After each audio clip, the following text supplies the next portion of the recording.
तो fundamental quantities कौन सी हैं जिनको हम किसी और टर्म में एक्सप्रेस नहीं कर सकते, हमारी मजबूरी है, हमें इनको बनाना पड़ेगा। और ऐसे करते हमने 7 फंडामेंटल क्वांटिटीज बनाई है। इससे हमारा सारा फिजिक्स का काम चल जाता है, सारी टर्म्स को एक्सप्रेस कर सकते हैं। वो कौन कौन सी फंडामेंटल क्वांटिटीज हैं आपको बताते हैं। ठीक है, 7।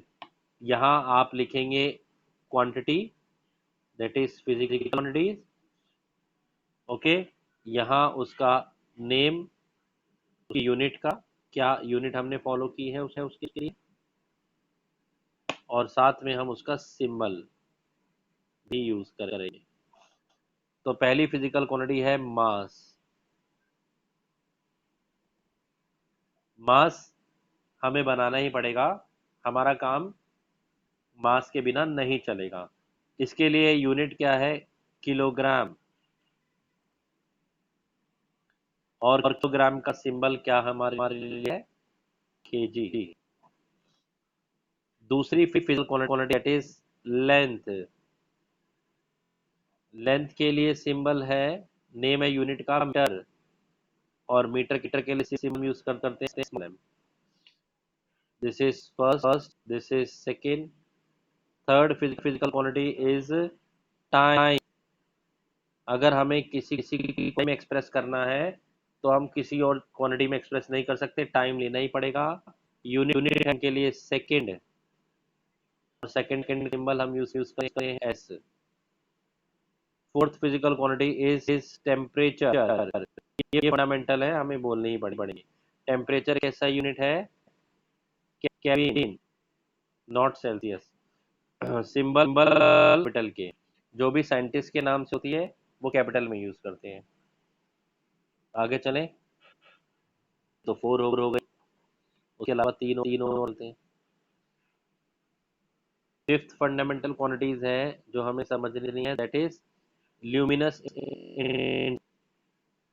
क्या हो ल्यूमिनस इंटेंस, कितनी लाइट वो ऑब्जेक्ट देता है। की ल्यूमिनस इंटेंसिटी बहुत ज्यादा, रोशनी बहुत बड़ा स्पेक्ट्रम है। छोटा बल्ब कम देगा ल्यूमिनस इंटेंसिटी। ल्यूमिनस इंटेंसिटी की यूनिट क्या होती है, कैंडेला। वर्ड से हमने बनाया है कैंडेला। इसका सिंबल क्या है, सिंबल है स्मॉल सी और स्मॉल डी।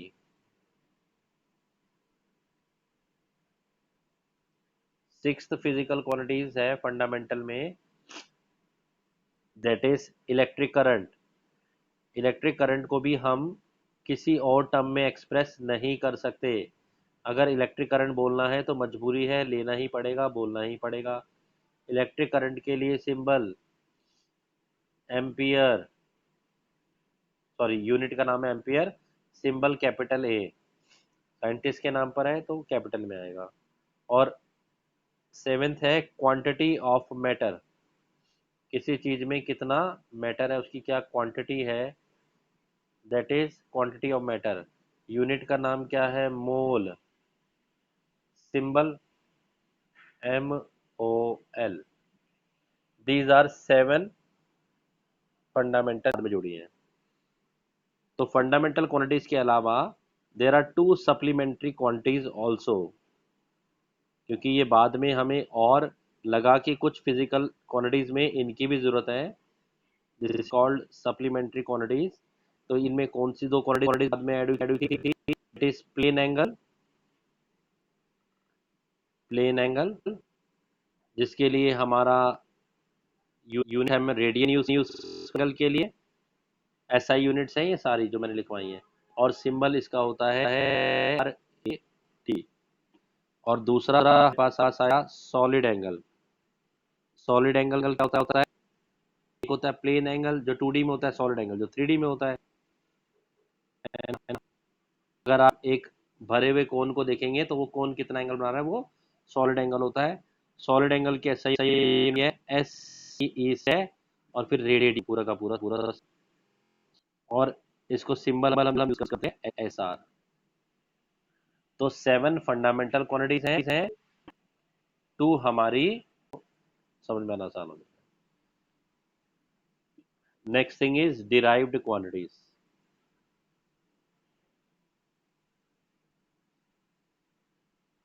डिराइव्ड क्वांटिटीज क्या है, ये फंडामेंटल नहीं है बल्कि फंडामेंटल क्वांटिटी पे बेस्ड है। ठीक है, तो है फिजिकल क्वांटिटीज क्योंकि फिजिक्स के लॉ को कर रही है। तो definition, any physical quantities that can be expressed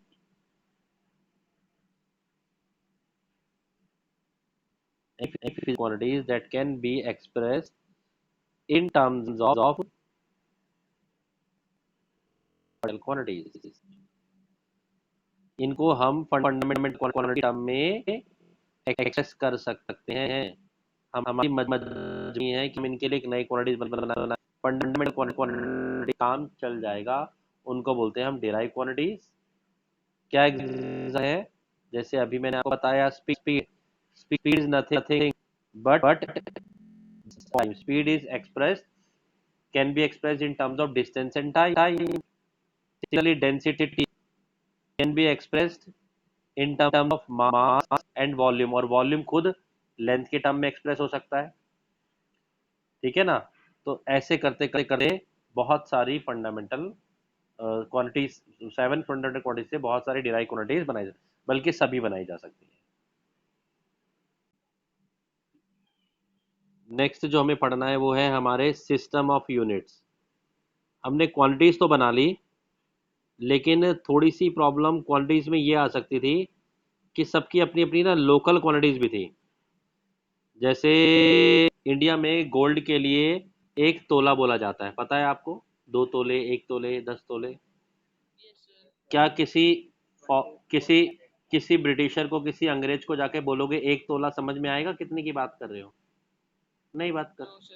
British में, इंग्लैंड में जाओगे, वहाँ पाउंड बहुत चलता है, वो बोलते हैं इतने पाउंड ब्रेड दे दो। अगर मैं आपको बोलूँ इतने पाउंड ब्रेड ले आना, तो आपको समझ में आता है पाउंड? नहीं आता, आपको तो किलोग्राम समझ में आता है। समझ में आ रहे हो? ठीक है ना, तो ऐसे अलग अलग सिस्टम ऑफ यूनिट थे। तो प्रॉब्लम ये थी, अभी ये तो कुछ ही पढ़ा पाएंगे, बाकी लोकल भी होते हैं। अगर गांव में चले जाओ तो खेत के लिए वर्ड यूज करते हैं, जमीन के लिए किला, है ना। अब 1 किला जमीन है, 2 किलो जमीन है, 2 किला जमीन है, नहीं समझ में आता। तो कुछ सिस्टम ऑफ यूनिट कॉमन थे, लेकिन सबको लगा कि जब इंटरनेशनल बिजनेस होगा, कोई इंडिया से अंग्रेज कुछ माल खरीदेगा और इंडिया माल खरीदेगा, तो अगर सब अपना अपना सिस्टम चलाएंगे तो कैसे बात चलेगी? फॉरेनर बोलेगा अंग्रेज मुझे पाउंड में दो, इंडियन बोलेगा मुझे किलोग्राम में। तो हमें स्टैंडर्ड भी चूज करना पड़ा। लेकिन उससे पहले क्या क्या सिस्टम थे वो लेते हैं। एक सिस्टम बड़ा popular, that is called CGS system में। हाँ, सी, जी स्टैंड ग्राम, और टाइम स्टैंड फॉर सेकंड। पहले ये सिस्टम भी चला, लेकिन प्रॉब्लम है कि अगर आप डे टू डे लाइफ में देखोगे तो सेंटीमीटर, ग्राम काफी छोटी यूनिट्स हो जाती हैं, इनका यूज कम होता है। पर एक से भी एक सिस्टम एफ है, इस हजारों लोकल सिस्टम और भी हैं। हम थोड़ा बड़े बड़े मेन मेन कॉमन की बात करें। एफपीएस या ब्रिटिश सिस्टम है, लेंथ फीट, मास के लिए पाउंड, और टाइम के लिए सेकंड, ये यूज किया जाता था। ये ब्रिटिश का सिस्टम। फिर एक है आपका एमएस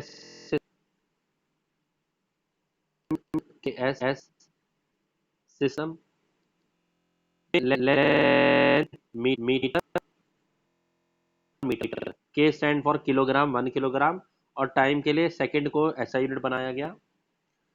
ठीक है, और बाद में मेन सबकी जगह एक स्टैंडर्ड इंटरनेशनल, तो इंटरनेशनल होता है, इसको सही यूनिट सिस्टम, सिस्टम में इंटरनेशनल, इसकी फुल फॉर्म है, सिस्टम में फ्रेंच नेम है, इसमें दे इंटरनेशनली इसको यूज किया गया 1960 में। और ये भी वही है जो एमकेएस का वर्जन है। मतलब मास के लिए, लेंथ के लिए सब लोगों ने कहा कि मीटर को स्टैंडर्ड यूज करेंगे, मास के लिए सबने मिलके माना किलोग्राम, और लिए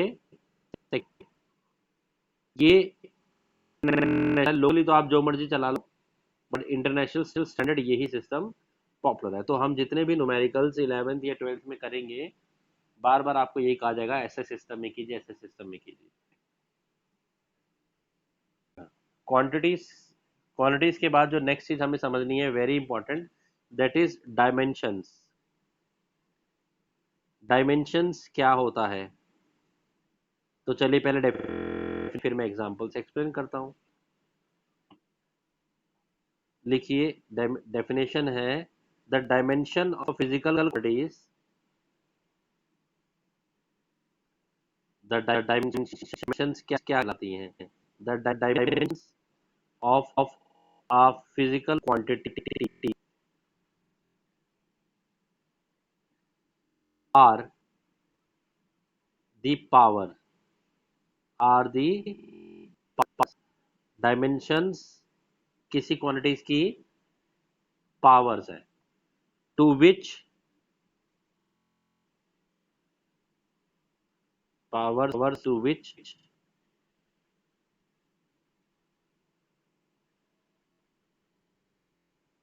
the fundamental quantities are to based. अभी समझा हूं, नोट कीजिए।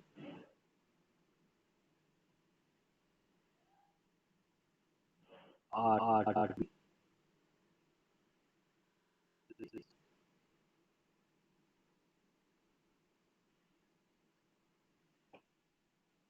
किसी भी फिजिकल क्वांटिटीज की डायमेंशंस बेसिकली वो पावर होती हैं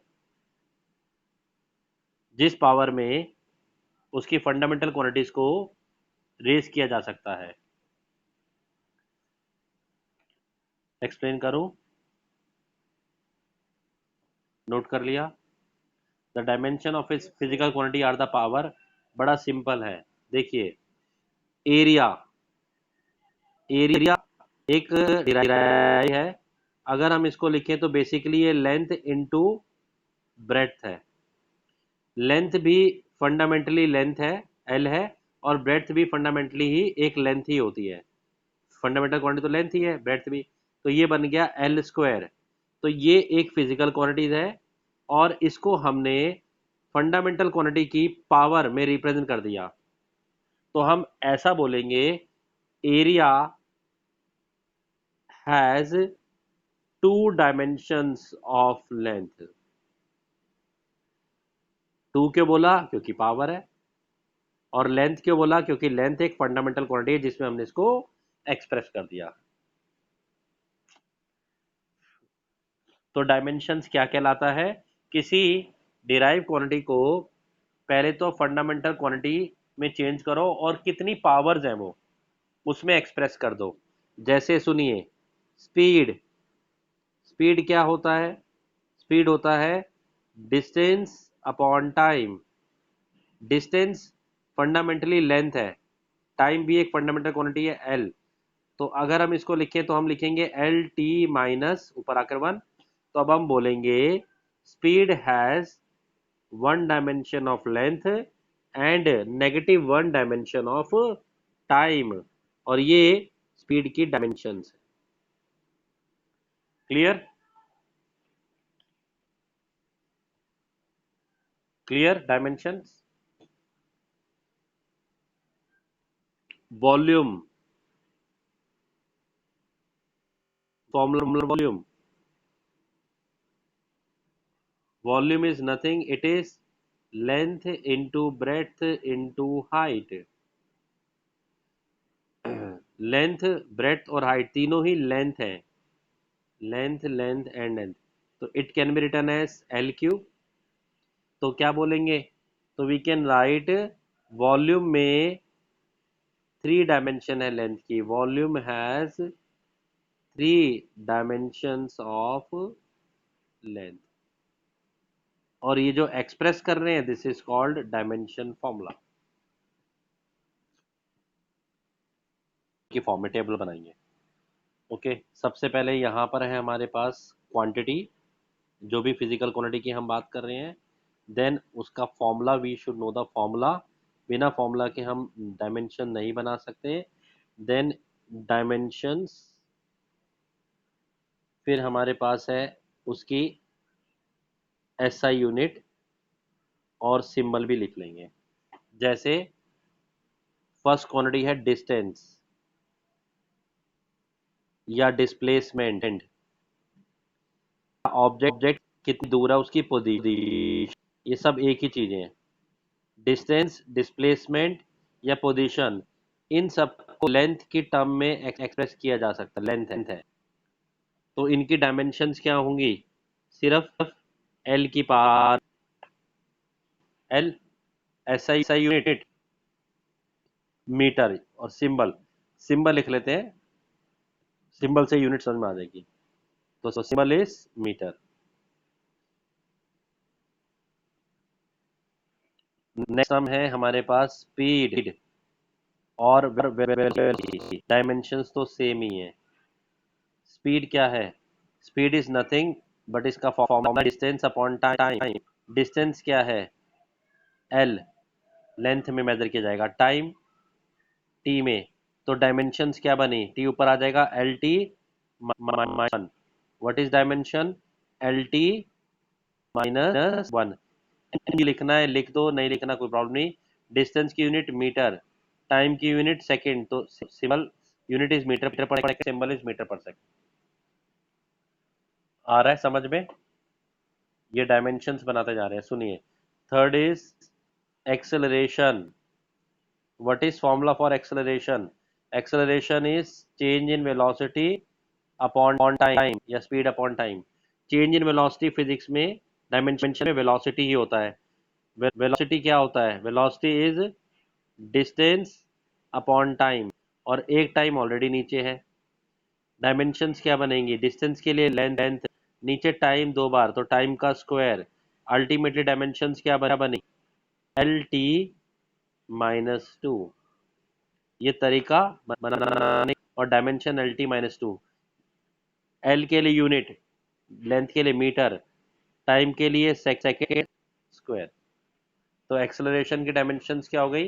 एल टी -2। एम लिखना है तो 0 लिख दो, नहीं तो कोई बात नहीं। और सुनिए, नंबर फोर्थ पर फोर्स, फोर्स का फॉर्मूला मास इनटू एक्सेलरेशन। मास के लिए सिंबल एम, फंडामेंटल क्वांटिटी है। एक्सेलरेशन हमने बनाया एल टी -2, तो डायमेंशंस क्या बन गई? L T -2। ऐसा यूनिट, मास के लिए किलोग्राम, एक्सेलरेशन के लिए मीटर पर सेकंड। इन सबको चेंज करके हमने लिख दिया है Newton. So dimension of force is mlt -2। और सुनिए, next physical quantity is work. Work, what is formula work? Force into displacement. Force के लिए dimensions mlt mass into acceleration into displacement, इसके लिए फिर से l। तो फाइनल डायमेंशंस क्या है? m l square t minus, unit is joule. और सुनिए, then come momentum. Formula for momentum, what is the formula for momentum? Momentum is mass into velocity, mass I velocity. Mass के लिए dimensions का symbol M, velocity यानी कि speed अभी हमने निकाला था, distance upon time L T -1। So dimension is M L T -1। Unit kilogram metre per second. और सुनिए, प्रेशर, डायमेंशन ऑफ प्रेशर कैसे निकालें? प्रेशर का formula force upon area, force upon area. What is force? Force अभी भी निकाला, dimension M L T -2, area length into breadth यानी कि एल स्क्वायर। अल्टीमेट डायमेंशन क्या है? M L -1 T -2। Unit newton per metre square या pascal. Okay, numerical. So what are applications of dimension. Apply कहाँ करते हैं आप ये डायमेंशन फॉर्मूलाज को? जो आप इतने सारे डायमेंशन फॉर्मूलाज निकालेंगे, इनको आप अप्लाई कैसे कर सकते हैं? तो पहला एप्लीकेशन है to check the accuracy of a formula. कोई भी फॉर्मूला करेक्ट है या नहीं है, उसको डायमेंशन के बेसिस पर डायमेंशन की हेल्प से चेक किया जा सकता है। नए नए फॉर्मूलाज आप एनकाउंटर करेंगे, आपको क्या पता ठीक है नहीं है, आप डायमेंशन से चेक कर लो। जैसे इलेक्ट्रोस्टैटिक फोर्स का फॉर्मूला होता है 1/4 Q1 इंटू Q2 अपॉन में आर स्क्वायर। मैंने ठीक लिखा है गलत लिखा है पता है आपको? नहीं पता, आपने तो कभी सुना ही नहीं। पर आप इसको चेक कर सकते हैं डायमेंशन की हेल्प से। कैसे, अभी बताता हूँ।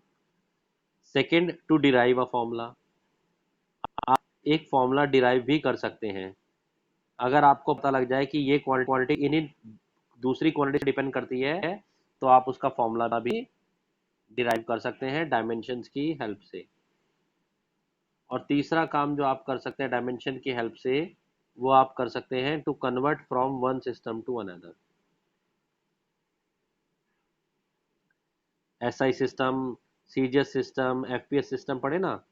तो अगर आपको किसी एक सिस्टम से दूसरे सिस्टम में जाना है, तो ये आप कर सकते हैं डायमेंशन से। टू कन्वर्ट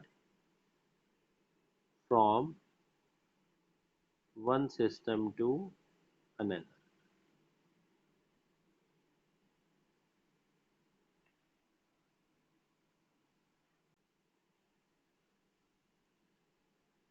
एक प्रिंसिपल है जो हमारा, that is called principle of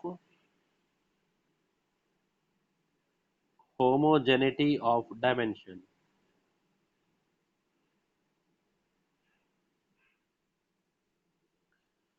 principal of homogeneity of dimensions. क्या प्रिंसिपल है? ये क्या बोलता है? ये बोलता है कि भाई आप लेंथ में लेंथ ऐड कीजिए, रिजल्ट में लेंथ मिलेगा। आप मास में मास ऐड कीजिए, रिजल्ट में मास मास मिलेगा। आप टाइम में टाइम सब्ट्रैक्ट कर दो, कोई कोई प्रॉब्लम नहीं, टाइम मिलेगा। लेकिन आप एक फिजिकल क्वांटिटी लेंथ में दूसरी फिजिकल क्वांटिटी मास ऐड कर दो और टाइम मिल जाए, कभी भी ऐसा नहीं होगा। ठीक है? तो ये प्रिंसिपल होमोजेनिटी की बात करता है। होमोजीनियस होनी चाहिए इक्वेशन। क्या बोलता है ये प्रिंसिपल? ये प्रिंसिपल दो बातें बोलता है। एक तो only quantities with similar dimension. Dimension का मतलब क्या है भाई? मास, लेंथ और टाइम एक जो भी है, दूसरे की डायमेंशन भी सेम है, मतलब फंडामेंटली सेम चीज है। Only quantities with similar dimensions, जिनके डायमेंशन सेम है, कैन बी एडेड और सब्ट्रैक्टेड। जिनकी डायमेंशन ही सेम है, एक मास की डायमेंशन है, एक लेंथ की है, दोनों को आप नहीं ऐड कर सकते, नहीं सब्ट्रैक्ट कर सकते। पहली बात। ये बोलता है कि अगर कोई इक्वेशन भी पूरी पूरी बनी हुई है, जैसे अभी मैंने आपको बनाया था 2 मीटर प्लस 4 kg इक्वल 6 आ रहा, तो इसमें तीन टर्म है। एक है मास, सॉरी एक है लेंथ, एक है मास, एक है टाइम। ये हो सकता है? आंसर कभी भी नहीं हो सकता, बकवास। क्या हो सकता है? ये हो सकता है 2 metre plus 4 metre is equal to 6 metre. मतलब अगर ये क्वांटिटी लेंथ को रिप्रेजेंट कर रही है, ये भी लेंथ लेंथ को कर रही है, तो ये भी लेंथ को रिप्रेजेंट करेगी। यानी कि हर हर हर टर्म की डायमेंशन सेम होनी चाहिए। तो यानी कि ये प्रिंसिपल ये भी बता रहा है कि डायमेंशन ऑफ ईच टर्म, अगर कोई इक्वेशन या कोई आपको दिया जा रहा है कंसेप्ट एक्यूरेसी तो चेक करने के लिए, तो डायमेंशन पूरी की पूरी हर टर्म की सेम होगी। The dimension of each term of an equation are same. इसी प्रिंसिपल से लगाकर, होमोजेनिटी को लगाकर हम कोई भी फॉर्मूला की एक्यूरेसी चेक कर सकते हैं। हमारा क्वेश्चन है, the question is check the correctness of the formula t is equal to 2 pi under root L by G. ये time period of a pendulum का फॉर्मूला है। आपको चेक करना है क्या ये फॉर्मूला करेक्ट है या नहीं। किस कंसेप्ट से चेक करना है? डायमेंशन से। डायमेंशन का यूज करके हुए प्रिंसिपल ऑफ होमोजेनिटी यूज करके आप चेक कीजिए। Very simple. क्या बोलता है प्रिंसिपल? जो जो टर्म है उन सबकी डायमेंशन निकाल दो, अगर वो सेम है तो ठीक है, लाइक क्वांटिटी ऐड कर रही है। तो चलिए पहली टर्म ले टी। टी की डायमेंशन क्या होंगी? स्क्वायर ब्रैकेट मतलब डायमेंशन निकाल रहे हैं, तो आंसर है टी ही होगी भाई। बाकी तो क्वांटिटी जीरो हो गई। पूरा लिखना चाहो तो आप लिखिए m0, टी तो टाइम है, m0, l0 और t1, ये डायमेंशन हो गई। ठीक है, इसकी क्वांटिटी क्या गई। अब दूसरी टर्म कौन सी है ये? चलिए इसके डायमेंशन निकालते हैं। 2 और पाई एक कांस्टेंट टर्म है, कांस्टेंट की कोई डायमेंशन नहीं होती, तो सिर्फ डायमेंशन किसकी निकालनी है? अंडर रूट एल और जी की। ठीक है, सॉल्व करते हैं, थोड़ा सिंप्लीफाई करते हैं। अंडर रूट में एल अपॉन में जी। जी क्या है? Acceleration due to gravity. Acceleration क्या होता है? चेंज इन वेलोसिटी अपॉन में time. Acceleration to gravity, acceleration एक ही बात है, और एक्सेलरेशन की वैसे आप निकाल भी चुके हैं, that is L T minus two. L L cancel, under root में टी माइनस टू ऊपर जाकर हो जाएगा अंडर रूट में टी स्क्वायर न्यूमरेटर में, और अंडर रूट हटाएंगे तो क्या बन जाएगा? टी टी बनेगा। ओके, तो under root L by D की भी डायमेंशंस अगर आप ध्यान से देखें तो क्या आ रही है? m0, l0 और t1। लेफ्ट हैंड साइड वाली क्वांटिटी भी टाइम को रिकवर करें, राइट हैंड साइड वाली क्वांटिटी भी टाइम को, और टाइम टाइम के इक्वल होता है। डायमेंशन का प्रिंसिपल यही कहता है कि इक्वेशन होमोजेनियस है। Yes, it is correct, dimensionally correct. On the basis of dimension check हो गया। बोलिए क्लियर? नोट कीजिए, और बता रहा हूं। ये इक्वेशन तो आपने सुनी हुई है, s equal to U T plus half T square. चलिए करेक्ट है कि नहीं है? s क्या होता है? डिस्प्लेसमेंट। चलिए डिस्प्लेसमेंट को किस में मेजर किया जाता है? लेंथ में। तो डायमेंशन क्या हो गई? l। ब्रैकेट वगैरह नहीं लगाते, कंफ्यूज मत होना। यू टी, यू क्या है? इनिशियल वेलोसिटी, टी के टाइम। वेलोसिटी की टी है L T minus one into एक टी और सॉल्व करके कितना हो गया? एल। यानी कि इस टर्म की डायमेंशन भी क्या है? एल। अब आते हैं थर्ड टर्म पे। ये तीनों टर्म है ना, एक टर्म, दो टर्म, थर्ड टर्म। हाफ तो कांस्टेंट है, तो ए टी टू पर आते हैं। ए स्टैंड फॉर एक्सेलरेशन। एक्सेलरेशन की डायमेंशन होती है एल टी माइनस स्क्वायर। ये टी स्क्वायर कैंसिल, फिर गया ये भी डायमेंशन एल फर्स्ट टर्म की, ये भी एल, ये भी एल। ये भी लेंथ को रिप्रेजेंट कर रहा है, ये भी लेंथ को, ये भी लेंथ को। तो बताइए क्या डायमेंशनली करेक्ट है? आंसर है यस, करेक्ट।